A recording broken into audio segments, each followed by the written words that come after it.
an interesting concept to wonder if you are the kind of person that you are afraid of. If you are the kind of person that would hurt yourself the way that you have nightmares about. The kind of person that you have no idea if you can trust. It's interesting how you can look back at yourself from years past and know that you did not do well for yourself as that person.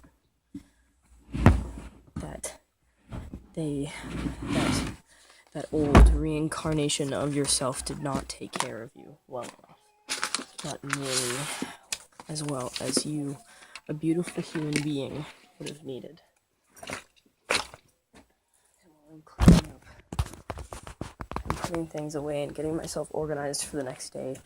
I'm thinking about how I'm taking care of myself just in case I'm too tired tomorrow to even think. See, I've got my shirt from my internship, I've got my pants, I've got my books if I need to read them and take a moment to settle down. I've got my bed made in case I need to go to sleep and not wake up for a few hours. Now I'm going to clean up my dishes and the remnants of the time that I actually ate today and yesterday. Take them up to the kitchen where me and my mother sit, where we have argued, where we have hugged, where we've cried, where we've loved, and put them away. Like I have every day.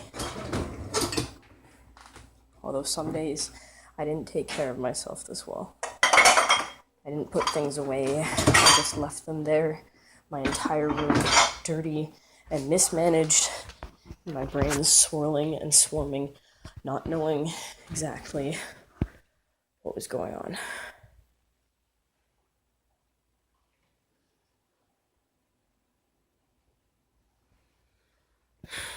And now I'm in my living room. There are pictures of me, pictures I've made. There are paint swatches of a blue and a lighter one, calmer, but somehow more shallow, on a wall beside the mantle. There are cards with names that I will not repeat.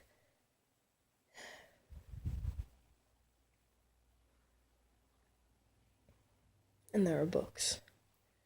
There are lots and lots of books. Books that have shaped my mother's ideals and her fantasies of fiction and love. There's a TV that has probably shaped both me and possibly her more than we could possibly know. I watched so much TV when I was younger. I was left in front of a large screen, a bulky TV screen. If you can remember those huge ones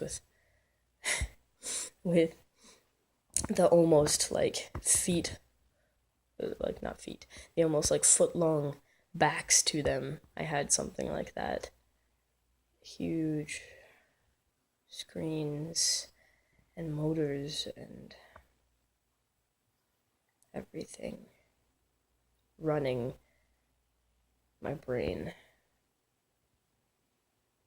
stimulating every part of me that wasn't sure if I was there anymore or not, because I was just left to be there. But across from the TV screen, and across from the mantle and the paint swatches, and outside of the house with the pictures that I've made and that I'm in, and the names that I won't repeat, there are trees.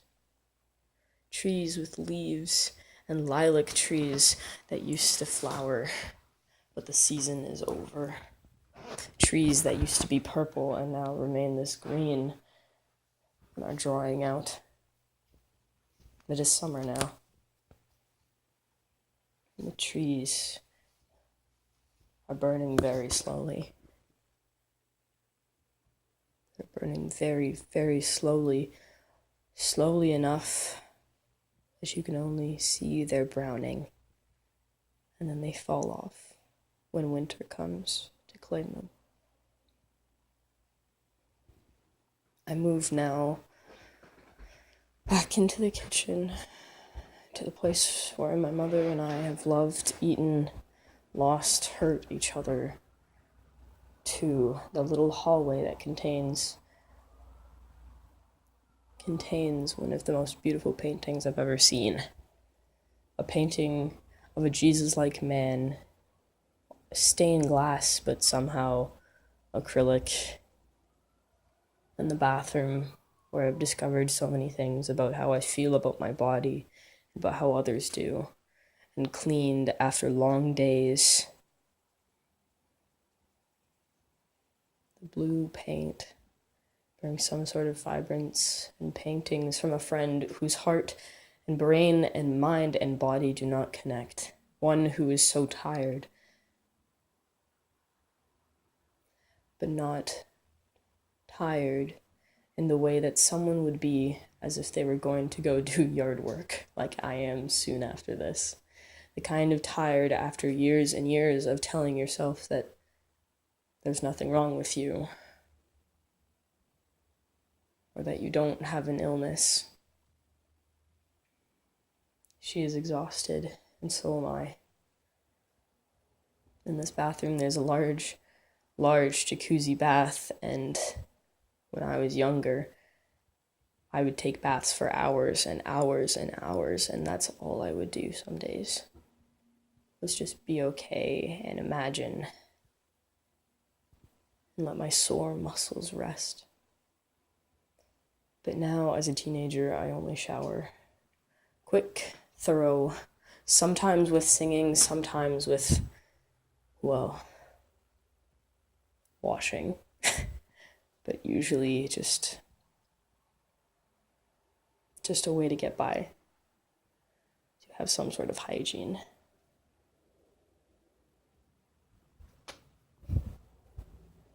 And now we go outside.